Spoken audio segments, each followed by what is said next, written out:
Sis, I need tuition money. Can you help me out? A text from my cousin Jordan, who I haven't seen in 10 years, pops up on my phone, shattering the peace I've built in Austin, Texas, like a fierce Texas prairie storm tearing through. I'm Miranda, a 28-year-old interior designer, and I've spent the last decade overcoming the pain of being disowned by my family, just for daring to chase my passion for interior design instead of becoming an accountant like they wanted. But now, after 10 years of silence, they're back. Not to apologize, not to reconnect, but to ask for money from me.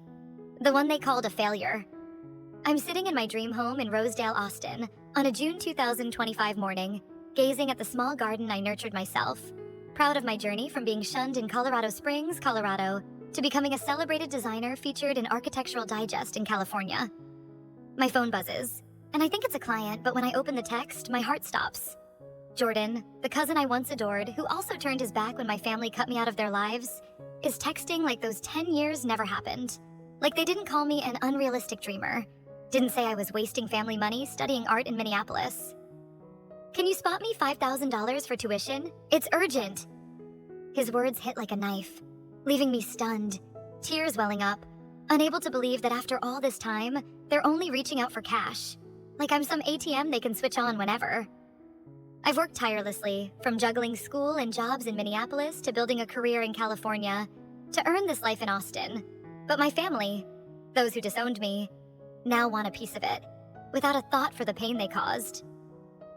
I sit there, in the dream home I designed myself, feeling like my world's collapsing, knowing I have to face the past I tried so hard to bury. I can't forget the pain of being shunned by my family for 10 years, and now I have to dig into those memories to understand why they're back only for money. I have to dig into painful memories of 10 years of family rejection to understand why they've come back only for money. After a text from Jordan demanding $5,000 shatters my peace in Austin, Texas, after the day I'm stunned to realize my family, those who once called me a failure, only wants me as an ATM after a decade of silence. Those memories, like a cold wind sweeping through the Texas plains, carry pain I've tried to bury, but now I must face to understand how they could be so cruel. I grew up in Colorado Springs, Colorado, in a middle-class family with many siblings, where I was always the outcast for loving painting and design. My parents, along with aunts, uncles, and siblings, mocked my dreams, calling me an unrealistic dreamer when I said I wanted to be an interior designer. "You'll starve with that artsy nonsense," my mom once snapped, her eyes full of disappointment, while my dad added, "Get into accounting like your siblings. Don't embarrass the family." I remember family gatherings in Colorado Springs where everyone bragged about achievements. My brother became a lawyer, my sister a doctor, while I, despite winning art awards at school, was always pushed aside, like I didn't exist. When I chose to study art at a university in Minneapolis in 2010, my family cut me off completely. They didn't pay tuition, didn't call, didn't invite me home for holidays. "You're no longer part of this family," my grandma said over the phone, her voice ice cold, and I'll never forget the stab to my heart. Like my world collapsed at just 18, standing alone in Minneapolis with $500 in my pocket, unsure how to survive. For 10 years, I got no texts, no calls from them. No birthdays, no Christmases, nothing. As if I was never their daughter, sister, or granddaughter. I made it through on my own, working part-time at a coffee shop, creating art at night, and building a career from Minneapolis to California, but the pain of rejection gnawed at me quietly, like a scar that never heals. Now, as I live in my dream home in Austin, my family comes back, not to apologize, but to beg for money, as if a decade of hurt never happened. How can I face them, when memories of my impoverished childhood in Colorado Springs still ache? And I must find the strength to protect my freedom. Memories of my impoverished childhood in Colorado Springs still sting, as I search for the strength to protect my freedom, after delving into 10 years of family rejection for pursuing my passion for interior design. After the day Jordan's text shattered my peace in Austin, Texas, like a fierce storm sweeping through the Texas plains, forcing me to confront a past I tried to forget. I grew up in a middle-class family in Colorado Springs, Colorado, but life was far from easy. Our household was crowded, with 5 kids crammed into a small 3-bedroom house in Old Colorado City. My parents worked tirelessly. Dad drove a truck, Mom was a cashier at a local supermarket, but their wages barely covered bills and groceries, never enough for new clothes or toys. I remember frigid winter days, huddling in blankets because the heater broke, and Mom crying in the kitchen over not having enough money for a week's worth of food. As the youngest, I was always looked down on for loving art. My sketches on scrap paper were mocked by my siblings who called me a weirdo. And my parents constantly compared me to my siblings who chased practical careers like law or medicine. "Art won't put food on the table," Dad would yell, his eyes full of disappointment whenever I brought home award-winning drawings from school. I'd hide in a corner of the room, sketching dream houses with vibrant spaces. But my family never understood. They saw me as a burden, a kid who didn't think about the future. I remember at 14, saving $20 from birthday money for paint supplies, only for Mom to take it for milk for my brother, saying, "You need to learn to sacrifice for the family." I nodded, tears falling silently, but deep down, my dream of interior design burned bright, even as my family tried to snuff it out day by day. I grew up amid criticism and poverty, always feeling like I didn't belong, like an outsider in a family obsessed with money and status.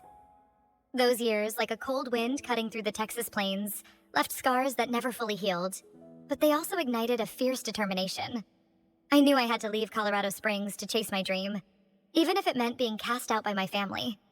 How could I have known that journey would take me to Minneapolis, where I'd work and study, creating art at night to make my dream a reality? My journey takes me to Minneapolis, where I'd juggle school and work, designing at night to make my dreams real. After a childhood of poverty in Colorado Springs, Colorado, after growing up under my family's criticism, belittled for loving art, like a cold wind slicing through a Texas prairie, driving me to leave and chase my passion for interior design. I arrive in Minneapolis in the fall of 2015, just 18, with $500 in my pocket and a partial art school scholarship. But I never expect my family to cut me off completely for choosing this path. They stop paying tuition, don't call, and don't invite me home for holidays like I'm no longer their daughter. "You're not part of this family anymore," my grandmother says over the phone, her voice icy, and it feels like my heart's been stabbed, but I refuse to let that pain kill my dreams. I work and study, pulling 30 hours a week at a coffee shop in Dinkytown, Minneapolis, earning $9 an hour, about $270 to cover rent and food, but I often eat instant noodles to save, spending on paint and design software. By day, I study space, light, and color. By night, I create in my dorm, sketching dream homes I imagined as a kid in Colorado Springs, each stroke a defiance against the family that disowned me. I recall sleepless nights, eyes burning from staring at screens. But I never give up. I know if I quit, they'd be right to call me a failure. I face every challenge, from scraping by to being mocked by classmates for not having new supplies, but I don't let it drag me down. I graduate in 2019 with an interior design degree, and though my family doesn't show up for the ceremony, I'm proud looking back at my journey. I overcame rejection, poverty, and turned my dreams into reality. Like the first sunlight after a storm, giving me hope I can do anything if I keep pushing. I never expect that success would lead me to California, where I launch my career with major projects. But I also don't expect my family, those who shunned me, to return after 10 years, not to apologize, but to ask for money, as if I hadn't been hurt by them. How could I have guessed my journey would take me to California, where I'd make my mark in Architectural Digest, but also have to face the past I thought I'd left behind? My journey takes me to California, where I make my mark on Architectural Digest, but I also have to face the past I thought I'd left behind. After years of studying and working, creating art at night in Minneapolis, after overcoming my family's rejection to turn my interior design dream into reality, like blazing sunlight after a Texas prairie storm, giving me faith that I could achieve anything if I kept pushing. After graduating from art school in Minneapolis in 2019, I land an internship at an interior design firm in Los Angeles, California, moving there with just $1,000 in my pocket, determined to build a career without support from my family in Colorado Springs, Colorado. I start with small tasks, sketching ideas, running errands, working 12-hour days, but I never complain, because each project is a step toward proving my family wrong for calling me a failure. In 2021, I get a shot at designing a Hollywood Hills penthouse for a big-name celeb, and that project changes my life. The space I create, with warm earth tones and natural light, gets featured in Architectural Digest in 2022, headlined, "Young Talent Redefines Modern Interior Design." I remember holding the magazine in my hands, standing in my tiny Los Angeles office, silent tears falling with pride. I did it. From the days of my family's mockery in Colorado Springs to sketching in my Minneapolis dorm, I made my dream real without their validation. That success lets me start my own design firm in 2023, and I moved to Austin, Texas in 2024, buying my dream home in Rosedale, where I design every corner myself, A defiant statement to the family that shunned me. I thought the past was behind me. 10 years without a text or call from my parents, siblings, or Jordan, my once close cousin. But I never expected my success would bring them back. Not to apologize, but to beg for money. As if I'm just a financial resource they can tap after all that pain. I thought I was strong, but Jordan's text in June 2025, demanding $5,000, still cuts deep. Like a storm tearing through, reviving memories I tried to bury. How could I have known my family would show up at my doorstep in Austin, pretending to drop by for fun, but really aiming to exploit me again? My family shows up unannounced at my doorstep in Austin, pretending to drop by for fun. But I know they're here to exploit me again after I rose to fame in California, featured in Architectural Digest, after building my interior design career from Minneapolis and settling in Austin, Texas, like blazing sunlight after a Texas prairie storm. Only to be dragged back to the past by Jordan's text begging for money. On a Saturday afternoon, June 7th, 2025, I'm finalizing a design sketch in my home office in Rosedale, Austin, when the doorbell rings. A rare sound since I seldom have unannounced guests. I head to the door, thinking it might be a neighbor, but freeze when I see my grandma, aunt, and younger brother standing there, forced smiles on their faces, as if the 10 years of rejection never happened. "Hey, sweetie, just stopping by for a visit," my grandma says, her voice sugary but fake, while my aunt chimes in, "Your house is gorgeous, real designer vibes." My brother, who once mocked me as a weirdo in Colorado Springs. Colorado stands there, eyes darting away, hands in his pockets like he's at a loss for words. My heart pounds, thrown back to those painful days in Colorado Springs, when my family called me a failure for choosing art school in Minneapolis when they cut me off without explanation. Not a single call in 10 years, as if I wasn't their daughter, granddaughter, or sister. But now they're at my doorstep in Austin, acting like nothing happened, like they didn't make me feel I didn't belong. Didn't wound me so deeply I had to claw my way through every hardship to get here. I let them in, my voice cold. "Come in, but I've only got 30 minutes. I'm busy." They step inside, eyeing the home I designed myself, from the soft blue walls to the linen sofa. Their gaze is a mix of awe and greed, like they're appraising every item, every space I poured sweat and tears into. My grandma sits, her smile still plastered on. "You've done so well. We're so proud. Our family could use a little help from you now." It feels like a knife to the chest, knowing their visit is a sham. They're here for money, like Jordan's text demanding $5,000, as if I'm an ATM they can switch on after a decade of silence. How could I have guessed they'd treat me like a business partner, sizing up my home and pitching me to invest in them without a thought for the pain they caused? My family treats me like a business partner, appraising my house and pitching investments in them without a thought for the pain they caused. After my grandmother, aunt, and brother show up unannounced at my door in Austin, Texas, pretending to drop by for fun. But I know they're here to exploit me, like a fierce Texas prairie storm dragging me back to a past I tried to forget. On the afternoon of June 7th, 2025, I sit in the living room of my Rosedale, Austin home, facing the people who disowned me for 10 years, feeling like I'm being stabbed 100 times as they start negotiating without a shred of remorse. My grandmother, perched on the linen sofa I handpicked, scans the space with greedy eyes. "This house is stunning. A place like this must be worth $800,000, right?" My aunt chimes in, her voice dripping with calculation. "A living room this big? Must have cost a fortune to design. How much do you make a year to afford a spot in this neighborhood?"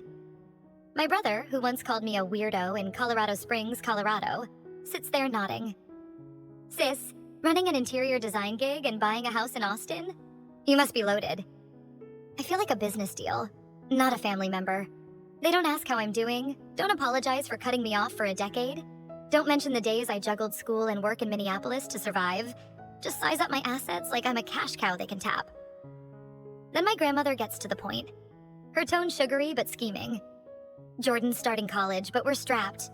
Can you chip in $5,000 a year for him? Or better yet, invest $10,000 to help your aunt open a bakery in Denver." I'm stunned. My heart feels crushed. Unable to believe that after 10 years of silence, they're back just for money. Like I'm an ATM they can flip on at will, without a thought for the pain they inflicted when they branded me a failure. When they erased me from the family for daring to chase my interior design dreams. I feel betrayed all over again, like the ground's caving in beneath me. But I know I can't let them manipulate me. I built this life in Austin from hard days in Minneapolis and California, and I won't let them tear it down. How could I have guessed I'd have to draw a hard line with them right in this meeting, To protect the freedom I fought so hard to win?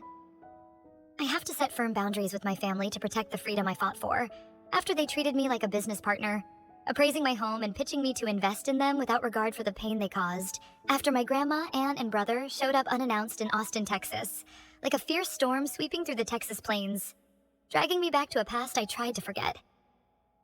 On the afternoon of June 7th, 2025, I sit in the living room of my Rosedale, Austin home, facing the people who shunned me for 10 years, feeling like I'm being stabbed 100 times as they ask for $5,000 for Jordan's tuition and $10,000 to open a bakery, as if I'm an ATM they can tap after all that hurt.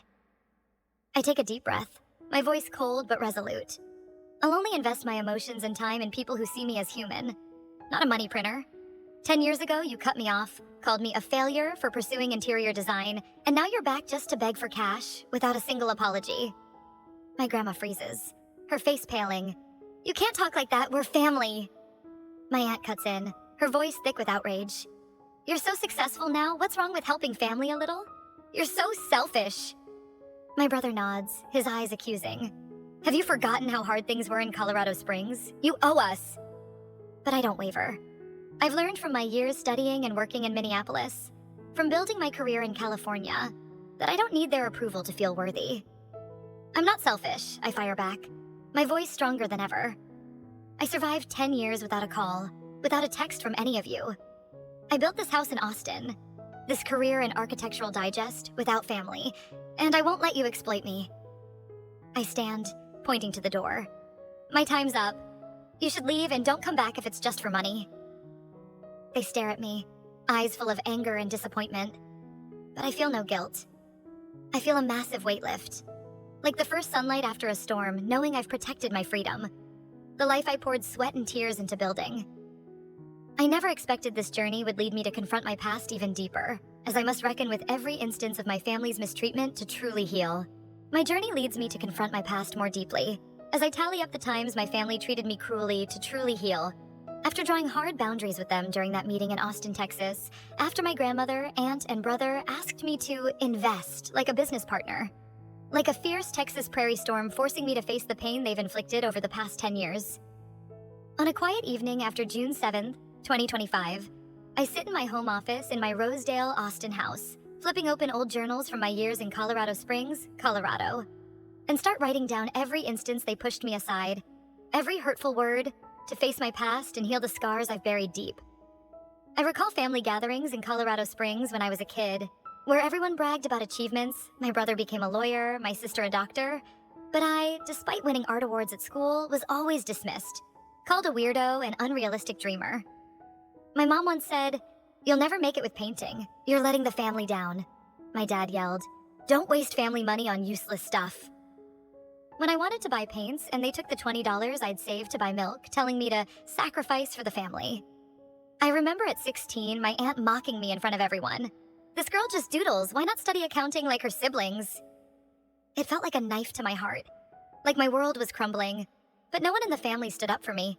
They just laughed along, like I was worthless. When I chose to study art in Minneapolis in 2015, my family cut me off completely.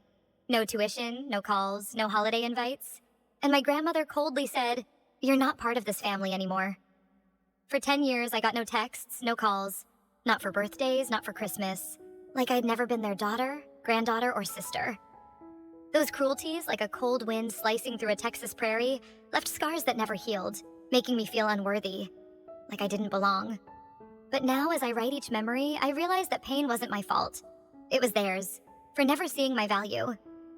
How could I have guessed this healing journey would lead to selective reconciliation when a few family members like Marcus, Ashley, and Bethany start offering genuine apologies, giving me a chance to rebuild ties as adults? My healing journey leads me to selective reconciliation, as a few family members like Marcus, Ashley, and Bethany offer genuine apologies, opening a chance to rebuild relationships as adults after I reckon with every instance of my family's mistreatment. After setting firm boundaries with them in Austin, Texas, like a fierce storm sweeping through the Texas plains, leaving scars but also guiding me toward light to move forward. After the tense meeting on June 7th, 2025, when my grandma, aunt, and brother left my Rosedale, Austin home, I thought I'd cut ties completely with the family. Those who called me a failure, shunned me for 10 years just for pursuing interior design. But weeks later, in late June 2025, I get a text from Marcus, my brother, the lawyer who led the mockery in Colorado Springs, Colorado. "Miranda, I want to talk. I know I was wrong, and I want to apologize." The message stuns me, my heart racing, unsure if I should trust after all the pain my family caused. I agree to meet Marcus at a downtown Austin coffee shop on June 30th, 2025, but I brace myself to avoid manipulation. I've learned from my years studying and working in Minneapolis, from building my career in California, that I don't need their approval to feel worthy. Marcus sits across from me, his eyes full of regret. "I was wrong to call you an unrealistic dreamer. I was jealous because you dared to do what I never had the guts for, and you've succeeded beyond what I imagined." His apology feels genuine, and for the first time in 10 years, I sense a part of my family isn't an enemy. We start over. Not as siblings right away, but as adults who respect each other. Then Ashley and Bethany, my cousins, reach out in July 2025, emailing apologies for staying silent when I was ostracized. "We didn't stand up for you because we were scared of being cut off, but we always admired you. You've done things no one in our family dared dream of." I meet them via video call, and though there's still distance, I feel their sincerity. They don't ask for money, don't demand anything, just want to mend ties. I choose to reconcile with Marcus, Ashley, and Bethany, but not with others like my grandma or aunt who only return to exploit me, like Jordan's text demanding $5,000. This selective reconciliation, like blazing sunlight after a storm, heals part of my past. But I know my true family now isn't just biological. It's the people who've stood by me, the ones I choose to love. How could I have known this journey would lead me to redefine family with Stephanie, Thomas, and the friends who've supported me all along? My journey leads me to rebuild a new family with Stephanie, Thomas, and friends who've supported me all along. After selectively reconciling with Marcus, Ashley, and Bethany, after reckoning with the times my family treated me cruelly to heal my past, like blazing sunlight after a Texas prairie storm, giving me a true family I never thought I'd have. After months of mending ties with parts of my biological family in mid-2025, I realize family isn't just blood. It's the people I choose to love, who stood by me through my darkest days, when I was disowned in Colorado Springs, Colorado, when I juggled school and work in Minneapolis, and when I built my career in California. Stephanie and Thomas, my closest friends, have become my chosen family, steadfast pillars lifting me up every time I fell. Stephanie, a freelance journalist I met in Minneapolis in 2016, let me crash at her place when I couldn't afford rent, always cheering, "You've got this. Every sketch you make has soul." Thomas, an architect I met in Los Angeles in 2020, introduced me to the Hollywood Hills penthouse project that got me featured in Architectural Digest, always saying, "Your biological family doesn't define you. Family is who sees your real worth." Alongside them are others, colleagues at my Austin, Texas design firm, neighbors in Rosedale, and clients turned friends, forming a chosen family where I'm loved for being me, not for how much money I can give, like my biological family did when they called me ATM and asked for $5,000 after 10 years of silence. I recall an August 2025 evening when Stephanie and Thomas threw me a 28th birthday party at my Austin home. A cozy gathering with homemade cake, twinkling lights, and laughter filling the living room, where I felt a warmth I never knew in Colorado Springs. They don't need me to invest in them, don't demand a price for their love. They just want me to be myself. And that heals the scars my biological family left. This chosen family, like sunlight after a storm, shows me I'm worthy of love. And I know this journey will keep opening doors to more healing. How could I have guessed parts of my biological family would return when Jordan texts with a different tone, giving me a chance to support him as a choice, not a demand? My biological family returns in part, as Jordan sends a text with a different tone, opening a chance for me to support him as a choice, not a demand. After I redefine my chosen family with Stephanie, Thomas, and friends who've supported me in Austin, Texas, like blazing sunlight after a Texas prairie storm, healing the wounds my biological family left. After a warm birthday in August 2025, when Stephanie and Thomas gave me a true sense of family, I thought I'd closed the door on my biological family. Those who shunned me for 10 years, called me a failure in Colorado Springs, Colorado, and only returned to beg for money after seeing my success in Architectural Digest in California. But on a September 2025 morning, while working in my home office in Rosedale, Austin, my phone buzzes with a text from Jordan, my cousin, who demanded $5,000 without an apology in June 2025. "Sis, I'm sorry for texting you about money without thinking of your feelings. I was wrong, and I want to start over. The message stuns me, my heart racing, unsure if I should trust after all the pain my family caused. I reread it, feeling pulled back to the past, but Jordan's tone feels different. No demands, just sincerity, like he's truly remorseful. I call him back, my voice calm but cautious. Are you serious? I don't want to be hurt again. 10 years and no one in the family cared about me. Jordan's voice trembles. I know. And I'm sorry for staying silent when they cut you off. I always admired you, but I was scared of being shunned like you. His words touch me, and I sense his honesty, like a small ray of light piercing the darkness my family left. I agree to meet Jordan at a downtown Austin coffee shop on September 15th, 2025. And as we sit face to face, I see a more mature Jordan. He doesn't ask for money up front, but shares his dream of studying engineering in college and the struggles he's facing. I don't want you to think I'm only back for money, Jordan says, his eyes earnest. But I hope you'll help me, if you want to. I pause, recalling Stephanie's words. Family is those who see your worth. And realize I can support Jordan, but on my terms, as a choice, not a demand. I agree to give Jordan $2,000 for his first year's tuition, but set clear boundaries. I'm helping you because you're sincere, but I'm not an ATM. If you need something, talk to me like family, not like a user. Jordan nods, tears silently falling. Thank you. I won't let you down. I feel a weight lift, like sunlight after a storm, knowing I've mended a piece of my biological family, but with boundaries to protect myself. How could I have known this journey would bring a new perspective after 10 years of rejection, where the pain is now just a scar no longer crushing me? My journey gives me a new perspective after 10 years of being shunned, where the pain is now just a scar, no longer weighing me down. After mending ties with part of my biological family through Jordan, supporting him by choice. After rebuilding my chosen family in Austin, Texas, like blazing sunlight after a Texas prairie storm, restoring my true freedom and happiness. By late 2025, after months of reconnecting with Jordan, Marcus, Ashley, and Bethany, I sit in my Rosedale, Austin home on a quiet evening, reflecting on a decade of being disowned, realizing the pain that once made me feel unworthy no longer controls me. I recall days in Colorado Springs, Colorado, when my family branded me a failure for loving art, mocked me as an unrealistic dreamer, and cut me off completely when I studied art in Minneapolis in 2015. 10 years without a text, a call, like I didn't exist. Those wounds, like a cold wind slicing through a Texas prairie, left deep scars, making me question my worth. But now, after building an interior design career from Minneapolis to California, earning acclaim in Architectural Digest, and settling in Austin, I see my value doesn't hinge on my biological family's approval. It's in what I've achieved, in my chosen family like Stephanie and Thomas, and in how I reconnected with Jordan through sincerity, not demands. The pain of exclusion is now just a scar, no longer heavy because I've learned to forgive, not to endure more, but to free myself. Like the first sunlight after a storm bringing peace I never knew. I realize family isn't just blood. It's those who see my true worth, and I'm proud I chose my own path, even if it meant being disowned. This journey taught me I can overcome any hurt, and I want y'all in Texas, who've been cast out for choosing your own way, to know you can do it too. You don't need validation from those who don't see your value. How can we spread this message to help each other find freedom and happiness? With your own stories, write in the comments. Let's spread this message to help each other find freedom and happiness. With your own stories, write in the comments.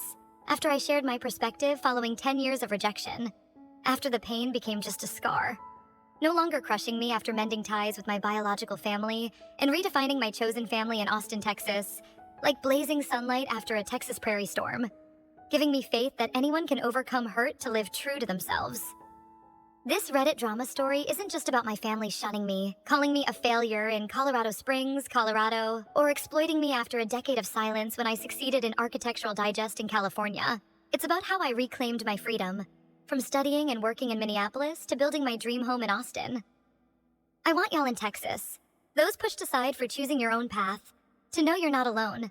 I made it through, and you can too, by setting boundaries, finding a chosen family, and loving yourself.